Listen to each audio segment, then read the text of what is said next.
yang kang muksa ngal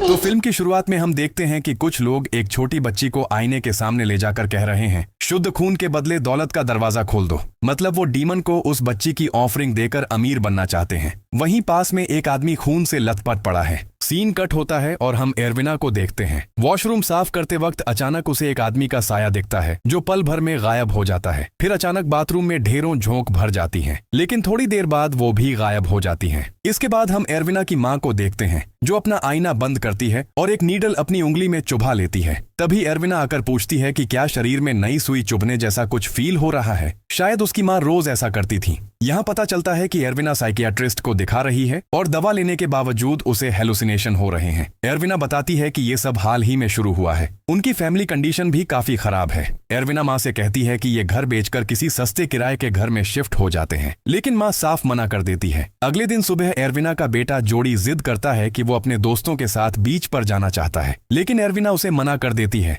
जोड़ी नाराज हो जाता है तो एरविना उसे प्यार से मनाती है। फिर हम एरविना के भाई रियान को देखते हैं। वो बहुत बड़ा जुआरी है और कर्ज में डूबा हुआ है। तभी घर के बाहर लेनदार आकर चिल्लाने लगते हैं और तुरंत पैसा वापस मांगते हैं। रियान एरविना से कहता है कि बाहर जाकर सिचुएशन संभालो। एरविना साफ कह देती है कि उसके पास जो पैसे हैं वो 2 वक्त की रोटी के लिए हैं, रियान के कर्ज के लिए नहीं। रियान कहता है कि अपने ऑफिस से लोन ले लो, लेकिन एरविना बिना बहस किए जोड़ी को लेकर पिछले दरवाजे से चुपके से ऑफिस के लिए निकल जाती है। रास्ते में वो घर बेचने का एक विज्ञापन लगा देती है, लेकिन एक आदमी उसे उखाड़ फेंकता है। नेक्स्ट सीन में एरविना अपनी फैक्ट्री पहुंचती है। आज सैलरी डे था। सैलरी हाथ में आते ही वो देखती है कि पुराने लोन की वजह से काफी पैसे कट गए हैं। एरविना परेशान होकर कहती है कि उसे पैसों की सख्त जरूरत है और नए लोन की मांग करती है, लेकिन बॉस मना कर देता है और ताना मारते हुए कहता है, तुम लोन कैसे चुकाओगी, अपनी जान देकर। टूटे दिल के साथ एरविना काम पर लौट जाती है। जोड़ी खेलने की जिद करता है, लेकिन काम का वक्त था इसलिए एरविना मना कर देती है। नाराज होकर जोड़ी चुपके से फैक्ट्री के खतरनाक फ्राइंग रूम की तरफ चला जाता है। तभी एक भयानक हादसे की आवाज आती है, माँ बहुत दर्द हो रहा है। जोड़ी की चीख गूंज उठती है। लोग चिल्लाते हैं, बच्चे को बचाओ। जोड़ी को तुरंत हॉस्पिटल ले जाया जाता है, लेकिन उसके इलाज के लिए बहुत बड़ी रकम चाहिए, लगभग 15 मिलियन इंडोनेशियन रुपया। हालांकि इतने पैसे जुटाना उसके लिए मुमकिन नहीं है। फिर भी वो डॉक्टर से रिक्वेस्ट करती है कि जोड़ी के लिए जो भी जरूरी हो वो करें। तभी रियान आता है जो घर की मुसीबत के बीच भी अपनी लापरवाही में मग्न है। वो फोन पर लॉटरी नंबर की बात कर रहा है और किसी से पैसे उधार मांग रहा है। उसकी तेज आवाज से जब शोर होता है तो एरविना उसे रोकती है और याद दिलाती है कि माँ सो रही है। वो गुस्सा जाहिर करती है कि मुसीबत के वक्त रियान ने उसका फोन नहीं उठाया। एरविना बताती है जोड़ी एक्सीडेंट का शिकार होकर हॉस्पिटल में मौत से लड़ रहा है, लेकिन ये सुनकर भी रियान को कोई अफसोस नहीं होता। उल्टा वो बेरहमी से कहता है, तुम अपने बच्चे को तो ठीक से संभाल नहीं सकती और बड़ी बातें करती हो। ये सुनकर एरविना उसे एक थप्पड़ मार देती है, जिस पर रियान भी पलटवार करता है। इसी हंगामे के बीच रियान के फोन पर कॉल आती है। वो हेलो बोलता है पर कोई जवाब नहीं आता। उसके तुरंत बाद लैंडलाइन बजने लगता है और साथ ही घर की घड़ियां भी बजने लगती हैं। माँ जाग जाती है और पूछती है क्या हो रहा है। रियान बात टाल देता है। ठीक तभी दरवाजे पर वो आदमी आता है जिसने घर बेचने वाला एड हटाया था, जिसका नाम डार है। डार खुद को एरविना के पिता का करीबी दोस्त और बिजनेस पार्टनर बताता है। मौका पाकर एरविना अपने लापता पिता के बारे में पूछती है। तब रियान ताना मारता है कि एरविना जैसी बिन ब्याही माँ के पिता कहलाने में उन्हें शर्म आती होगी। जवाब में एरविना भी उसे याद दिलाती है कि वो एक शराबी, जुआरी और चोर है, जिस पर गर्व करने लायक कुछ नहीं है। खैर, डार बताता है कि आखिरी बार उनके पिता ने एक बड़े प्रोजेक्ट का ऑफर ठुकरा दिया था और तब से उनसे कोई कांटेक्ट नहीं है। वो जेब से घर बेचने वाला एड निकालता है और एक बॉटिक फैक्ट्री में नौकरी का ऑफर देता है। वो जैसे ही कुछ एडवांस पैसे देता है, एरविना की माँ लालच में उसे छीन लेती है और कर्ज का वास्ता देकर एरविना को नौकरी लेने पर मजबूर करती है। एरविना अपने बीमार बेटे जोड़ी की वजह से मना करती है, लेकिन माँ उसे एहसानमंद रहने को कहती है। वो जोड़ी को मनहूस और नाजायज बताकर गाली देती है और हुक्म देती है कि इन पैसों के बदले उसे काम पर जाना ही होगा। मजबूर होकर बेटे के इलाज के लिए एरविना मान जाती है। अगले दिन फैक्ट्री जाते वक्त एरविना नोटिस करती है कि वो जगह मैप पर नहीं दिख रही। डार बताता है कि वो जगह बहुत बीहड़ है। बॉटिक फैक्ट्री घने जंगल के बीच मौजूद है। अंकल डारमोनो एरविना को फैक्ट्री के मालिकों से मिलवाते हैं। मालिक ऊपर से काफी फ्रेंडली लगते हैं। उनमें से एक इलियासा उसे पूरी फैक्ट्री घुमाता है। फैक्ट्री दिखाते वक्त इलियासा उसे एक अजीब इंस्ट्रक्शन देता है, शीशों को ढक कर रखो। बातों बातों में इलियासा बताता है कि एरविना के पापा डार और वो खुद कभी दोस्त थे। इस फैक्ट्री को खड़ा करने में उसके पापा का भी हाथ था, लेकिन बिजनेस के चक्कर में उनकी दोस्ती टिक नहीं पाई। एरविना बताती है कि 7 साल की उम्र से उसके पापा गायब हैं, फिर भी वो उनके लौटने का इंतजार कर रही है। इसके बाद इलियासा कहता है, यहाँ का काम बहुत आसान है, बस काम के वक्त पूरा फोकस चाहिए, इसलिए नियम के मुताबिक वर्कर्स का पर्सनल फोन यूज करना सख्त मना है। बीमार बेटे की खबर के लिए एरविना फोन पास रखना चाहती है, लेकिन इलियासा नहीं मानता। वो बताता है कि यहाँ मोबाइल सिग्नल वैसे भी नहीं आते, लेकिन इमरजेंसी में एरविना ऑफिस का फोन यूज कर सकती है। आखिर में एक अजीब नियम पता चलता है। फैक्ट्री में एक खास गाना बजते ही सबको फौरन वहां से निकलना होगा। फिर उसे फैक्ट्री के ठीक पीछे बनी डॉर्मेट्री में ले जाया जाता है। एरविना अपने रूम में घुसती है तो देखती है कि एक लड़की बिस्तर पर बैठकर रो रही है, लेकिन एरविना को देखते ही वो लड़की बिना कुछ बोले अजीब तरह से कमरे से निकल जाती है। सामने वाले बेड पर कोई और गहरी नींद में सो रहा था। वो फ्रेश होने के लिए बाथरूम जाती है। टंकी के पानी को देखते ही उसे उसमें से अपने आप बुलबुले उठते दिखाई देते हैं। अचानक पानी के अंदर से उसका बीमार बेटा जोड़ी ऊपर तैरने लगता है। एरविना डर कर तुरंत वहां से भाग जाती है। अगली सुबह एरविना की मुलाकात उसकी रूममेट ट्री से होती है। बातों बातों में वो कल रात सामने वाले बेड पर सो रही लड़की के बारे में पूछती है। ट्री हैरान होकर उसकी तरफ देखती है। एरविना ध्यान से देखती है कि उस बेड पर धूल की मोटी परत जमी है, जैसे बरसों से वहां कोई सोया ही न हो।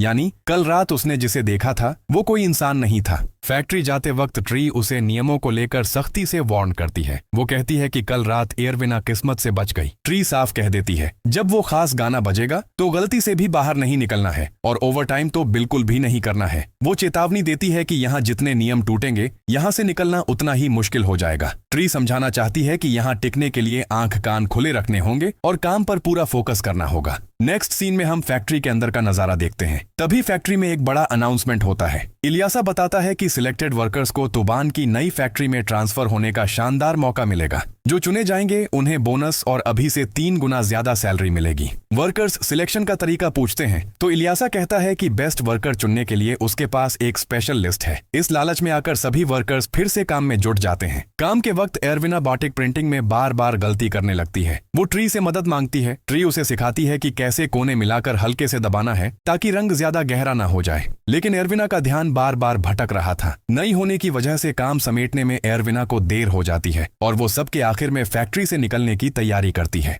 अचानक उसके पीछे नो एंट्री वाला दरवाजा अपने आप खुल जाता है और एरविना को लगता है कि कोई अंदर से उसका नाम पुकार रहा है। एरविना उस आवाज का पीछा करते हुए जब उस फॉरबिडन दरवाजे की तरफ बढ़ती है तो एक दूसरा वर्कर आवांग आकर उसे रोक देता है। आवांग उसे वार्न करता है कि छुट्टी के बाद यहाँ घूमना सेफ नहीं है और उसे डॉर्मेट्री का रास्ता दिखा देता है। रात में डॉर्मेट्री लौटकर एरविना देखती है कि पूरी जगह सुनसान है। पानी पीने के लिए वो डिस्पेंसर के पास जाती है तो कांप उठती है। डिस्पेंसर से पानी की जगह खून जैसा लाल लिक्विड गिलास में गिरने लगता है और टैंक के अंदर से एक इंसान का कटा हुआ सिर उसे बार बार कह रहा है, आईना। सीन कट होकर अगले दिन पर आता है। मिस राम बाटिक की क्वालिटी चेक कर रही होती है। प्रिंटिंग में एक छोटी सी गलती की वजह से एक प्रेग्नेंट महिला वर्कर को दोषी माना जाता है। वो रोते हुए कहती है कि उसने जानबूझकर गलती नहीं की, ये गलती से हो गया, लेकिन राम साफ कह देती है कि गलती की कोई माफी नहीं है। प्रेग्नेंट होने के बावजूद उसे जबरदस्ती खींचकर वहां से ले जाया जाता है। मौका देखकर एरविना अपना बनाया हुआ बाटिक ट्री की टोकरी में रख देती है।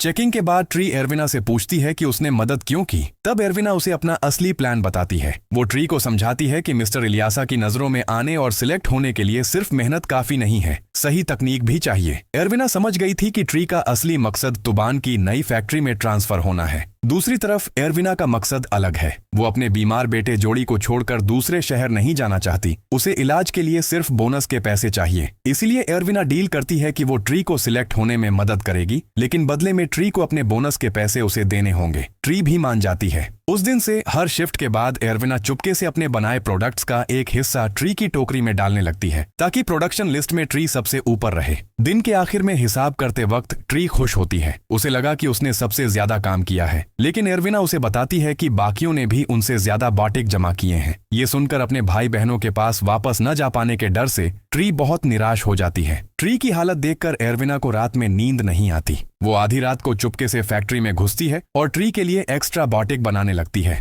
फैक्ट्री में काम करते वक्त अचानक छत से टप टप खून टपकने लगता है। इससे पहले कि वो कुछ समझ पाती, उसके सामने धप से एक कटा हुआ सिर गिरता है जिसका मुंह बड़बड़ाता है, आईना। डर के मारे एरविना चिल्ला उठती है और उस आवाज से बाहर का पहरेदार अलर्ट हो जाता है। एरविना छिपने के लिए इलियासा के ऑफिस में घुस जाती है। वहां उसे अपने पिता की एक फोटो मिलती है। फिर उसे अपने मोबाइल का ख्याल आता है जो इलियासा ने पहले दिन जमा करवा लिया था। वो अलमारी में अपना फोन ढूंढने लगती है ताकि जोड़ी की खबर ले सके। ठीक तभी रोने की आवाज सुनकर वो पीछे मुड़ती है तो देखती है कि वही प्रेग्नेंट महिला खड़ी है जिसे कुछ दिन पहले निकाला गया था, लेकिन उसका चेहरा अब भयानक हो चुका है। वो धीरे धीरे आगे आती है और अपना खून से लथपथ पेट एरविना को दिखाती है। सीन कट होकर अगली सुबह पर जाता है। एरविना सोकर उठती है और जैसे ही कंबल हटाती है वो देखती है कि उसके पूरे शरीर पर ढेरों झोंक रेंग रही हैं। ट्री जल्दी से नमक छिड़क कर उसकी मदद करती है। आखिरकार वो घड़ी आ गई। मिस्टर इलियासा सबके काम का रिजल्ट बताने आते हैं। ट्री का सपना पूरा हो जाता है। उसे तुबान की नई फैक्ट्री में ट्रांसफर मिल जाता है जिससे वो बेहद खुश होती है। दूसरी तरफ एरविना को फिर से हेलुसिनेशन होने लगते हैं। उसे अपनी आंखों के सामने बीमार जोड़ी दिखाई देता है जो मायूस होकर पूछता है, माँ क्या तुम्हें वो मौका नहीं मिला? एरविना का दिल टूटने ही वाला था कि तभी इलियासा अनाउंस करते हैं, बेस्ट काम का स्पेशल बोनस एरविना को मिल रहा है। बोनस देते हुए मिस्टर इलियासा उसे बधाई देने के बहाने कहते हैं, सबके लिए एक अच्छी मिसाल बनो और नियमों का पालन करो। इसके बाद राम ट्री को अपने साथ ले जाती है। ब्रेक के दौरान आवांग एरविना को इशारा करता है कि वो जानता है एरविना ने मिस्टर इलियासा को बेवकूफ बनाया है और उसमें कोई खास बात है। शाम को डॉर्मेट्री लौटने पर एरविना ट्री से अपने हिस्से के बोनस के पैसे मांगती है, लेकिन ट्री बिना कुछ बोले अजीब तरह से अपने मुंह में हाथ डालकर कुछ निकालने की कोशिश करती है। ट्री के जाने के बाद एरविना देखती है कि वहां ट्री का उखड़ा हुआ एक दांत पड़ा है। शक और डर के मारे एरविना बाथरूम की तरफ ट्री का पीछा करती है। दरवाजे के छेद से झांकने पर वो देखती है कि ट्री अपने दांत उखाड़ रही है और उसे एक शब्द सुनाई देता है, आईना। ठीक तभी ट्री दरवाजा खोलकर ऐसे बाहर आती है जैसे सब कुछ नॉर्मल हो। वो एरविना के पास से गुजर जाती है। खतरा महसूस करके एरविना ट्री को फॉलो करने लगती है। ट्री फैक्ट्री की तरफ जा रही थी, तभी अचानक आवांग एरविना को खींचकर एड में ले लेता है। आवांग उसे फैक्ट्री का असली और खौफनाक सच बताता है। वो कहता है कि इलियासा का ये ट्रांसफर दरअसल एक बहुत बड़ा धोखा है। हर महीने क्लिवॉन फ्राइडे को एक वर्कर को चुना जाता है और फिर वो वर्कर हमेशा के लिए गायब हो जाता है। आवांग का दोस्त भी ऐसे ही गायब हुआ था। अपनी जान बचाने के लिए वो अब तक चुप था, लेकिन आज उसने सच बता दिया। सब जानकर भी चुप रहने के लिए एरविना उसे कायर कहती है। ठीक उसी वक्त राम कुछ आदमियों के साथ ट्री को लेकर जंगल की तरफ जाती है। ट्री को बचाने एरविना अकेली उनका पीछा करती है। बाद में आवांग भी एरविना के साथ हो लेता है। वो दोनों जंगल में उन्हें ढूंढते हैं, लेकिन वो जंगल एक लूप जैसा था। वो बार बार घूमकर उसी जगह वापस आ जाते। अचानक एरविना को जंगल के एक तरफ अपने पिता दिखाई देते हैं जो उसे रास्ता दिखाकर एक खास तरफ ले जाते हैं। वहां छिपकर वो देखते हैं कि फैक्ट्री का मालिक राम और उसके गुर्गे मिलकर एक रिचुअल कर रहे हैं। वो दामियांग नाम के एक डीमन को बुला रहे हैं। मंत्रों से पता चलता है कि वो बेशुमार दौलत के बदले प्योर ब्लड की बलि दे रहे हैं। यानी ट्री का ये ट्रांसफर असल में कोई प्रमोशन नहीं, बल्कि उसे शैतान को ऑफरिंग दी जा रही है। रिचुअल के आखिरी स्टेप में राम आगे आती है और ट्री का गला काटकर उसकी बलि दे देती है। ठीक उसी वक्त एरविना की माँ भी अपनी उंगली में सुई चुभाकर खून निकालती है और आईने के सामने बैठकर वही मंत्र पढ़ रही होती है। यानी वो अपने घर से ही इस रिचुअल में हिस्सा ले रही है। सीन वापस जंगल में आता है जहां ट्री का खून वेदी पर रखे एक आईने पर लगा दिया जाता है, लेकिन बदकिस्मती से आवांग की लापरवाही की वजह से वो पकड़े जाते हैं। राम उन्हें पकड़ने का ऑर्डर देती है। अफरा तफरी में आवांग पकड़ा जाता है और जान बचाने के लिए एरविना को पुकारता है, लेकिन अकेली और मजबूर एरविना के पास भागने के सिवा कोई रास्ता नहीं बचता। दौड़ते हुए एरविना भी एक पेड़ की डाल से ठोकर खाकर गिर जाती है। वो आंखें खोलती है तो देखती है उसकी पूरी फैमिली डिनर टेबल पर बैठी है। जोड़ी एरविना से अपने हाथों से खिलाने की जिद करता है। उसकी माँ कहती है अगर एरविना हमेशा के लिए फैक्ट्री में रुक जाए तो जोड़ी फिर कभी बीमार नहीं होगा। रियान को जॉब मिल जाएगी और उनके घर में कभी किसी चीज की कमी नहीं होगी। वो जानना चाहते हैं कि एरविना फैक्ट्री में रुकना चाहती है या नहीं। ये सुनकर एरविना दुविधा में पड़ जाती है। तभी जोड़ी बोल पड़ता है कि माँ अब हमसे प्यार नहीं करती। अचानक एरविना की माँ का ममता भरा रूप एक क्रूर और हिंसक रूप ले लेता है। वो एरविना को एहसान फरामोश कहती है और जोड़ी को नाजायज औलाद बोलकर बेइज्जत करती है। वो अजीब तरह से टेबल के ऊपर रेंगते हुए एरविना के पास आती है और उसे फैक्ट्री में ही रहने का हुक्म देती है। इस पर एरविना का खून खौल उठता है। है। वो एक फोर्क उठाकर अपनी माँ के गले में स्टैब कर देती है। होश आते ही वो देखती है कि उसने अपनी माँ को नहीं बल्कि फैक्ट्री की उस क्रूर औरत राम को मार डाला है। इसके बाद एरविना फैक्ट्री की तरफ दौड़ती है। रास्ते में उसे खून से लथपथ ट्री मिलती है। एरविना उससे माफी मांगती है। हालांकि हमें समझ आ जाता है कि ये एरविना का हेलुसिनेशन था। इसी मौके का फायदा उठाकर इलियासा पीछे से एरविना पर अटैक करता है और उसे बेहोश कर देता है। होश आने पर एरविना खुद को इलियासा के ऑफिस में पाती है। ठीक तभी उसकी नजर एम्प्लॉय ट्रांसफर लिस्ट पर पड़ती है, जिसमें जनवरी से जून तक के नाम लिखे थे, जो दरअसल बलि चढ़ने वाले वर्कर्स की ही लिस्ट थी और इसमें अगला नाम एरविना का था। तब इलियासा उसे शांत करने का नाटक करते हुए बताता है कि एरविना बाहर बेहोश मिली थी। जब एरविना जंगल में ट्री के खतरे के बारे में बताती है तो इलियासा झूठ बोलता है कि इमरजेंसी में मैडम राम और ट्री पहले ही तुबान की नई फैक्ट्री चले गए हैं। इलियासा एरविना के हाथ में एक लिफाफा थमाता है और कहता है कि ट्री जाने से पहले ये उसके लिए छोड़ गई थी। ये ट्री के बोनस के पैसे थे, जिसे देखकर एरविना पल भर के लिए चौंक जाती है। लेकिन तभी उसकी नजर इलियासा के हाथ पर पड़ती है,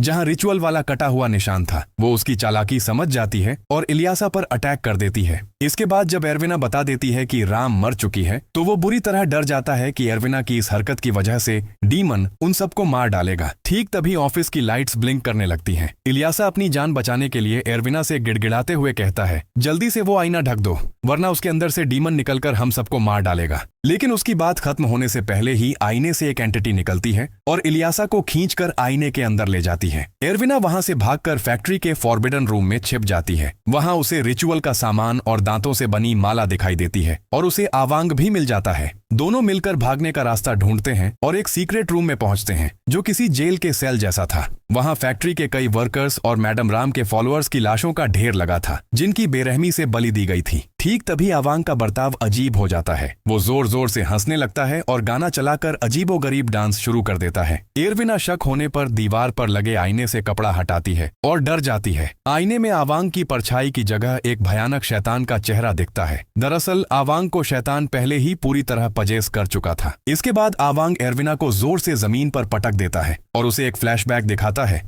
फैक्ट्री की दौलत और रुतबा बढ़ाने के लिए राम, इलियासा और डार ने ब्लैक मैजिक का सहारा लिया था। एरविना के पिता ने इस अन्याय का विरोध किया था, लेकिन वो सोच भी नहीं पाए कि उनकी अपनी पत्नी भी इसमें मिली हुई थी। गरीबी से बचने के लिए एरविना की मां ने उसी दिन एरविना को शैतान को सौंपने की कसम खाई थी। फिर राम ने एरविना के पिता का गला काटकर हत्या कर दी और एरविना को अब तक सिर्फ एक ही वजह से जिंदा रखा गया था, ताकि सही वक्त आने पर उसकी बलि दी जा सके। एरविना को अब समझ आता है कि इस पूरे नर्क में उसकी अपनी मां भी शामिल थी। तब वो शैतान कहता है, अब समझी एरविना, तुम्हारे अपने परिवार ने ही कर्ज चुकाने के लिए तुम्हें हमारे हवाले किया है। फिर शैतान उसे एक खंभे से बांधकर बलि के लिए तैयार करता है, लेकिन एरविना बंधन तोड़कर भाग निकलती है और एक ऐसे कमरे में छिपती है जहां पहले बलि चढ़े हुए ढेरों लोगों की लाशें लटक रही थीं। यहाँ डीमन उसे हॉन्ट करने लगता है। जब एरविना उसे मॉन्स्टर कहती है तो वो बोलता है, मैं शायद मॉन्स्टर हूँ, लेकिन तुम्हारा परिवार तो मुझसे भी बड़ा मॉन्स्टर है। अचानक उसे पास के एक आईने से आवाज सुनाई देती है। वो आईना खोलती है तो देखती है कि उसके पिता और बलि चढ़े मजदूरों की सोल्स